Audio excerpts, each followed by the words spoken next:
Hello everyone. Today I'm going to show you how to calculate the integral of sinus x times cosine x dx. Okay, so this integral you can solve using the substitution rule. If you define cosine x as u, okay, now if you calculate the derivative of each side of this equation, you will get minus sinus x dx is equal to du, okay, because the derivative of cosine x is minus sine x.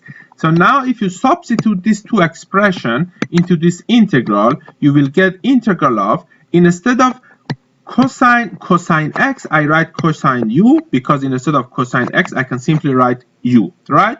So that will be cosine u times, instead of sinus x times dx, here I have sinus x times dx, I can write minus du, because minus sinus x dx is equal to du according to this equation. Therefore, you can conclude sinus x dx will be equal to minus, I take it out of the integral, du. Okay, and from the trigonometry integral, we know that the integral of cosine u is equal to sine u plus c, that's the constant of the integral. Okay, so all you need to do at this stage is to replace this u by the definition of u, which is equal to cosine x. So that will be equal to minus sine, instead of u, according to this definition, I write cosine x plus c, and that is the solution to our integral. I hope you found this video helpful.